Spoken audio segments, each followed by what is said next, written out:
Hi friends, welcome to my YouTube channel. ವಿವಾದಗಳು ಹಾಗೂ ಆರೋಪಗಳು ಯಾರನ್ನೂ ಸಹ ಬಿಟ್ಟಿಲ್ಲ. ಇವು ಯಾವಾಗ, ಎಲ್ಲಿ, ಹೇಗೆ ಹುಟ್ಟಿಕೊಳ್ಳುತ್ತವೆಯೋ ಹೇಳೋದಕ್ಕೂ ಬರುವುದಿಲ್ಲ.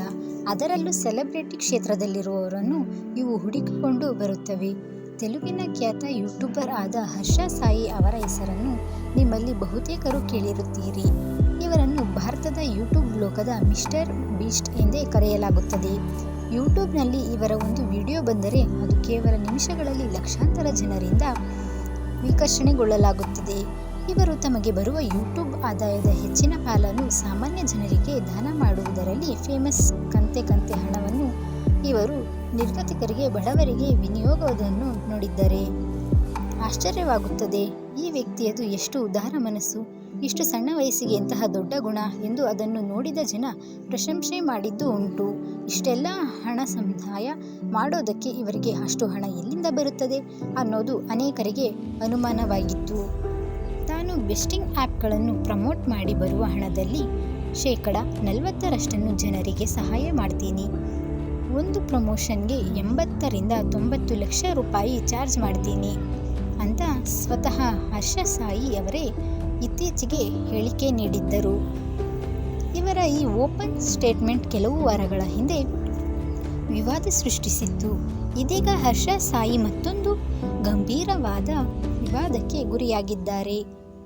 ಅವರ ಮೇಲೆ ಬಹಳ ಈಚೆಗೆ ಯುವತಿಯೊಬ್ಬರು ಲೈಂಗಿಕ ದೌರ್ಜನ್ಯ, ಕೊಲೆಯತ್ನ ಹಾಗೂ ಬೆದರಿಕೆಯ ಆರೋಪ ಮಾಡಿದ್ದಾರೆ. ಹರ್ಷ ಸಾಯಿ ಅವರ ವಿರುದ್ಧ ಇಷ್ಟೆಲ್ಲ ದೂರು ನೀಡಿದಾಕೆಯ ಹೆಸರನ್ನು ಪೊಲೀಸ್ ಎಲ್ಲಿಯೂ ಕೂಡ ಬಹಿರಂಗಗೊಳಿಸಲಿಲ್ಲ. ಅನೇಕ ಕಡೆ ಈಗಾಗಲೇ ಆಕೆಯ ಹೆಸರು ವೈರಲ್ ಆಗಿದೆ. ನಟಿ ಮಿತ್ರಾ ಶರ್ಮಾ ಎಂಬಾಕೆಯೇ ಈ ರೀತಿಯ ಆರೋಪ ಮಾಡಿರುವ ಯುವತಿ.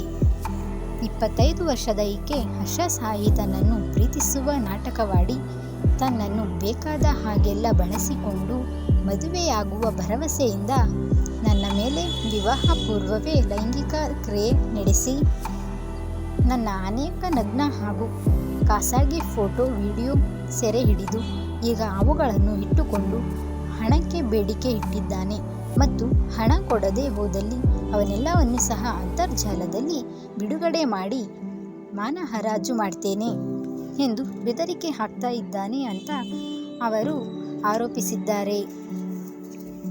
ಈ ಸುದ್ದಿ ಲೀಕ್ ಆಗಿದ್ದೇ ತಡ. ಇದು ತೆಲಂಗಾಣ ಹಾಗೂ ಆಂಧ್ರಾದ್ಯಂತ ಸೆನ್ಸೇಷನಲ್ ನ್ಯೂಸ್ ಆಗಿ ಹೊರಹೊಮ್ಮಿತು. ಅವರ ಮೇಲೆ ಎಪಿಸಿ ಸೆಕ್ಷನ್ 328, 376(2), 354 ಹಾಗೂ 376(n) ಇವುಗಳ ಅಡಿಯಲ್ಲಿ ಕೇಸುಗಳು ದಾಖಲಾಗಿವೆ. ಹೈದರಾಬಾದ್ನ ನರ್ಸಿಂಗ್ ಸ್ಟೇಷನ್ನಲ್ಲಿ ಈ ದೂರು ದಾಖಲಾಗಿದ್ದು, ನಟಿ ಮಿತ್ರಾ ಶರ್ಮಾರನ್ನ ಮೆಡಿಕಲ್ ಟೆಸ್ಟ್ಗಾಗಿ ಕರೆದೊಯ್ಯಲಾಯಿತು. ದೂರು ದಾಖಲಾಗಿ ಎಫ್ಐಆರ್ ನಾದ ನಂತರ ಹರ್ಷ ಸಾಯಿ ಅರೆಸ್ಟ್ ಆಗುವುದು ಖಚಿತ ಎಂದೇ ನಂಬಲಾಗಿತ್ತು. ಆದರೆ ಈ ಕೇಸ್ ತೀವ್ರ ಸ್ವರೂಪ ಪಡೆಯುತ್ತಿದ್ದ ಹಾಗೆ ಹರ್ಷ ಸಾಯಿ ನಾಪತ್ತೆಯಾಗಿದ್ದಾರೆ. ಈ ಕೇಸಾಗಿ 1 ವಾರ ಕಳೆದರೂ ಆರೋಪಿ ಶರ್ಮಾ ಹರ್ಷ ಸಾಯಿ ಅವರು ಸುಳಿವಿಲ್ಲ, ಅವರು ವಿದೇಶಕ್ಕೆ ಹಾರಿರಬಹುದೆಂದು ಪೊಲೀಸರು ಸಂಶಯಿಸಿದ್ದಾರೆ. ಹರ್ಷ ಸಾಯಿ ತಮ್ಮ ಸೋಷಿಯಲ್ ಮೀಡಿಯಾ ಖಾತೆಯಲ್ಲಿ ಮಾತ್ರ ಇದೆಲ್ಲ ಹಣ ದೋಚಲು ಹೂಡಿರುವ ತಂತ್ರ, ನನ್ನ ಮೇಲೆ ಬಂದಿರುವ ಆರೋಪ ಸುಳ್ಳು ಹಾಗೂ ಆಡಿಯೋ ಮತ್ತು ಚಾಟ್ನ ಸ್ಕ್ರೀನ್ ಶಾಟ್ಗಳೆಲ್ಲ ಫೇಕ್ ಎಂದು ಹೇಳಿಕೊಂಡಿದ್ದ. ಹಾಗಾದರೆ ಇದು ಹರ್ಷ ಸಾಯಿಯನ್ನ ಸಿಕ್ಕಿಸಲು ನಡೆಸಲಾದ ಹನಿ ಟ್ರ್ಯಾಪ್ ಇರಬಹುದೇ? ಅವರ ಮೇಲಿನ ಆರೋಪಗಳೆಲ್ಲ ಸುಳ್ಳೆ? ಅವರ ಮೇಲೆ ಆರೋಪ ಮಾಡಿರುವ ನಟಿಯ ಹಿನ್ನೆಲೆ ಏನು? ಆಕೆಗೂ ಹರ್ಷ ಸಾಯಿಗೂ ಏನು ಸಂಬಂಧ? ಹರ್ಷ ಸಾಯಿ ಯಾವ ತಪ್ಪು ಮಾಡಿಲ್ಲವೆಂದು ಮೇಲೆ ಈಗ ಅವರು ನಾಪತ್ತೆ ಆಗಿರೋದೇಕೆ?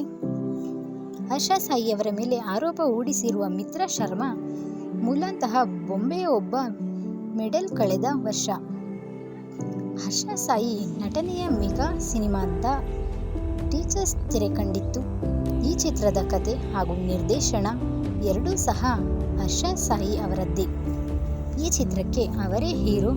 ಈ ಮೂಲಕ ಮೊದಲ ಬಾರಿಗೆ ನಟ ನಿರ್ದೇಶಕರಾಗಿ ಹರ್ಷ ಸಾಯಿ ತೆಲುಗು ಚಿತ್ರರಂಗಕ್ಕೆ ಪಾದಾರ್ಪಣೆ ಮಾಡಲು ಸಿದ್ಧವಾಗಿದ್ದರು.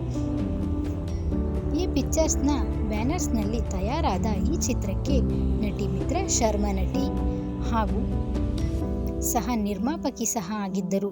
ಈ ನಡುವೆ ಈ ಸಿನಿಮಾದ ಸೆಟ್ನಲ್ಲಿಯೇ ಇವರ ನಡುವೆ ಪ್ರೇಮಾಂಕುರವಾಗಿ ಅದು ರಿಲೇಶನ್ಶಿಪ್ನ ರೂಪ ಪಡೆಯುತ್ತದೆ. ಕಳೆದ ವರ್ಷ ಯಾವುದೇ ಪರ್ಸನಲ್ ಪಾರ್ಟಿಯೊಂದರಲ್ಲಿ ಮಿತ್ರಾ ಶರ್ಮಾ ಮೊದಲ ಬಾರಿಗೆ ಹರ್ಷರಿಗೆ ಪರಿಚಯವಾಗಿದ್ದರು. ಬೊಂಬೆಯ ಅವರು ತಮ್ಮ ಸಿನಿ ಕರಿಯರ್ನ ಟಾಲಿವುಡ್ ಮೂಲಕ ಶುರು ಮಾಡಲು ಇಲ್ಲಿಗೆ ಬಂದಿದ್ದರು. ಇವರು ಒಮ್ಮೆ ಬಿಗ್ ಬಾಸ್ ಸ್ಪರ್ಧಿಯಾಗಿಯೂ ಸಹ ಹೋಗಿದ್ದರು. ಸಿನಿಮಾದ ಈವೆಂಟ್ನಲ್ಲಿ ಇಬ್ಬರೂ ಸಹ ಜನರ ಮುಂದೆ ಆತ್ಮೀಯವಾಗಿ ಮಾತನಾಡಿ ಸಿನಿಮಾದ ಮೇಕಿಂಗ್ ಬಗ್ಗೆ ವಿವರಿಸಿ ಅದನ್ನು ಒಟ್ಟಿಗೆ ಪ್ರಮೋಟ್ ಮಾಡಿದ್ದರು. ಹಾಗೆಲ್ಲ ಚೆನ್ನಾಗೇ ಇದ್ದ ಮಿತ್ರಾ ಶರ್ಮಾ ಈಗ ಇಂತಹ ಒಂದು ಅಪವಾದವನ್ನು ಹರ್ಷ ಅವರ ಮೇಲೆ ಹಾಕಿದ್ದಾರೆ. ಅವರು ದೂರು ನೀಡಿದ ಬೆನ್ನಲ್ಲೇ ಅವರಿಬ್ಬರು ಮಾತನಾಡಿದ್ದಾರೆ. ಅವರ ಕಾಲ್ ಆಡಿಯೋ ಸುದ್ದಿ ಮಾಧ್ಯಮಗಳಲ್ಲಿ ಹರಡಲಾಯಿತು. ಅದರಲ್ಲಿ ಟಿಪಿಕಲ್ ಪ್ರೇಮಿಗಳಂತೆ ಇಬ್ಬರೂ ಸಹ ಮಾತನಾಡಿರುವುದನ್ನು ನೀವು ಸಹ ಗಮನಿಸಬಹುದು. ಮೂರನೇ ಆಡಿಯೋದಲ್ಲಿ ಮಿತ್ರಾ ಶರ್ಮಾ ಯಾವುದೋ ಕಾರಣದಿಂದಾಗಿ ಹರ್ಷ ಅವರ ಜೊತೆ ಅಸಮಾಧಾನದಿಂದಾಗಿ ಕೂಗಾಡಿರುವುದು ಸಹ ನಿಜ. ಹರ್ಷ ಸಾಯಿ ಆಕೆಯ ನಗ್ನ ಚಿತ್ರಗಳನ್ನು ಹಾಗೂ ವಿಡಿಯೋಗಳನ್ನು ಆಕೆಯ ಅನುಮತಿ ಇಲ್ಲದೆಯೇ ಸೆರೆ ಹಿಡಿದು ತನ್ನ ಬಳಿ ಇರಿಸಿಕೊಂಡಿದ್ದ.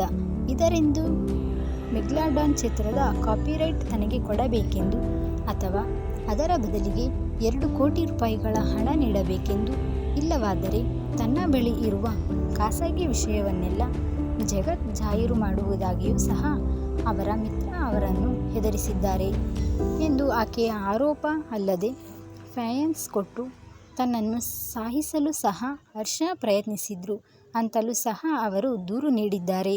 ಆದರೆ ಈವರೆಗೂ ಹರ್ಷ ಅವರು ಈ ಬಗ್ಗೆ ಮುಂದೆ ಬಂದು ಯಾರಿಗೂ ಯಾವ ವಿಧವಾದ ಕ್ಲಾರಿಟಿಯನ್ನು ಕೂಡ ಕೊಟ್ಟಿಲ್ಲ.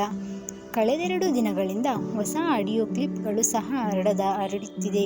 ಅದರಲ್ಲಿ ಹರ್ಷ ಅವರನ್ನು ಯಾವಾಗ ತನ್ನನ್ನು ಮದುವೆಯಾಗುತ್ತೀಯಾ ಎಂದು ಮಿತ್ರಾ ಕೇಳಿರುವ ಆಡಿಯೋ ಇದೆ. ಹಾಗೂ ಇನ್ನೊಂದರಲ್ಲಿ ನಾನು ಒಂದು ಪ್ರಮೋಷನ್ಗೆ 2 ಕೋಟಿ ಹಣ ತಗೋತೀನಿ, ನಿನ್ನ ಖಾಸಗಿ ವಿಡಿಯೋಗಳು ಸಹ ಅದೇ ರೇಟಿಗೆ ಬಿಕರಿಯಾಗುತ್ತವೆ, ಹೊರಗೆ ನನ್ನ ಮಾರ್ಕೆಟ್ ವ್ಯಾಲ್ಯೂ ಆಗಿದೆ, ಎಷ್ಟು ಹಣ ನೀನೇ ಕೊಟ್ಟು ಬಿಡು, ನಿನ್ನ ವಿಷಯ ಸೇಫ್ ಆಗಿರುತ್ತದೆ ಎಂದು ಹೇಳುತ್ತಿರುವ ವ್ಯಕ್ತಿಯೊಬ್ಬರ ಆಡಿಯೋ ಅದರಲ್ಲಿದೆ. ಈ ಧ್ವನಿ ಹರ್ಷ ಅವರದ್ದೇ ಅಂತ ಮಿತ್ರಾ ಅವರು ಆರೋಪ. ಆದರೆ ಆ ಧ್ವನಿಯಲ್ಲಿ ವ್ಯತ್ಯಾಸವಿದೆ. ಅದು ಹರ್ಷ ಅವರದ್ದಲ್ಲ. ಅವರ ಧ್ವನಿಯನ್ನು ಬೇರೆ ಯಾರೋ ಅನುಕರಿಸಿ ಮಾತನಾಡಿದಂತಿದೆ. ಇದಕ್ಕೂ ಹರ್ಷಗೂ ಸಂಬಂಧವಿಲ್ಲ. ಇದೆಲ್ಲ ಮೋಸ ಹಾಗೂ ಫೇಕ್ ಎಂದು ನೆಟಿಜನ್ಸ್ಗಳು ವಾದ ಮಾಡುತ್ತಿದ್ದಾರೆ.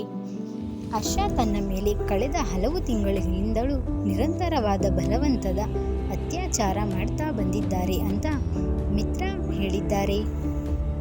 ಯಾವುದೋ ಪ್ರಭಾವಿ ವ್ಯಕ್ತಿಯೊಬ್ಬ ತನ್ನೆಲ್ಲ ಹಣಬಲ, ಜನಬಲ, ಅಧಿಕಾರ ಬಲ ಹಾಗೂ ಇತರೆ ಪವರ್ ಬಳಸಿ ಅಸಹಾಯಕ ವ್ಯಕ್ತಿಯ ಮೇಲೆ ದೈಹಿಕ ದೌರ್ಜನ್ಯ ನಡೆಸಿದರೆ ಅದು IPC 376(2) ರ ಪ್ರಕಾರ ಗಂಭೀರ ಅಪವಾದವಾಗುತ್ತದೆ. ಈ ಹಿಂಸೆ ರಾಜಕಾರಣಿಯಾದ ರಮೇಶ್ ಜಾರಕಿಹೊಳಿ ಸಂತ್ರಸ್ತೆಯೊಬ್ಬರಿಗೆ ಅನ್ಯಾಯ ಎಸಗಿದ ಆರೋಪ ಹೊತ್ತಾಗ ಅವರಿಗೂ ಸಹ ಅದೇ ಸೆಕ್ಷನ್ ಅಡಿಯಲ್ಲಿ ದೂರು ದಾಖಲಾಗಿಸಿತ್ತು. ಬಹಳ ಈಚೆಗೆ ಪ್ರಜ್ವಲ್ ರೇವಣ್ಣ ವಿರುದ್ಧವೂ ಸಹ ಇದೇ ಸೆಕ್ಷನ್ ಅನ್ನ ಜಡಿಯಲಾಗಿತ್ತು. ಮಿತ್ರಾ ತಾವಿಲ್ಲಿ ಮಾಡಿರುವ ಆರೋಪಗಳೆಲ್ಲ ಕಾನೂನಿಗೆ ಪ್ರಕಾರ ಅತ್ಯಂತ ಶಕ್ತಿಯುತವಾದ ಹಾಗೂ ಗಂಭೀರವಾದಂತಹವುಗಳು. ಈ ಆರೋಪಗಳನ್ನೆಲ್ಲ ನಿಜಾನಾ ಅಥವಾ ಬೇರೆ ಯಾರಾದರೂ ಅವರಿಂದ ಬಲವಂತವಾಗಿ ಈ ಆರೋಪ ಮಾಡಿಸಿದ್ದಾರಾ? ಜನರಿಗೆ ಕಷ್ಟದಲ್ಲಿ ಸಹಾಯ ಮಾಡುವ ಗುಣ ಇರುವ ಹರ್ಷ ಸಾಯಿ ಇಷ್ಟು ವಿಕೃತವಾಗಿ ವರ್ತಿಸಲು ಸಾಧ್ಯವಾ? ಅವರಿಂದ ನಿಜಕ್ಕೂ ಒಬ್ಬರಿಗೆ ಅನ್ಯಾಯವಾಗಿದೆಯೇ? ಮುಂತಾದ ಪ್ರಶ್ನೆಗಳಿನ್ನೂ ಹಾಗೆ ಉಳಿದಿವೆ. ಈಗ ಹರ್ಷ ಸಾಯಿ ಅವರ ಯಾರ ಕಣ್ಣಿಗೂ ಕಾಣದೆ ಪರಾರಿಯಾಗಿರುವುದು ಅವರ ಮೇಲಿನ ಆರೋಪಗಳಿಗೆ ಇನ್ನಷ್ಟು ಪುಷ್ಟಿಯನ್ನೇ ತುಂಬಿದಂತಾಗಿದೆ. ಅವರು ಶುದ್ಧ ಹೆಸರೇ ಆಗಿದ್ದಲ್ಲಿ ಅವರು ಯಾವುದೋ ದೂರುಗಳಿಗೆ ಕೇರ್ ಮಾಡಲು ಅಗತ್ಯವಿಲ್ಲ. ಇನ್ನು 25 ವರ್ಷದ ಮಿತ್ರಾ ತಾನೊಬ್ಬ ಸ್ವರದ್ರೂಪಿ ಮಾತ್ರವಾದ ಗುರಿ ಇರಿಸಿಕೊಂಡ ಯುವತಿ. ನಟನೆ, ಮಾಡೆಲಿಂಗ್, ನಿರ್ಮಾಣ ಮೊದಲಾದವುಗಳಲ್ಲಿ ತೊಡಗಿಸಿಕೊಂಡ ಅವರು ತಮ್ಮ ಕರಿಯರ್ನ ಬೆಳವಣಿಗೆಯ ಬಗ್ಗೆ ಅದಮ್ಯ ಆಸೆ ಕನಸು ಇರಿಸಿಕೊಂಡವರು.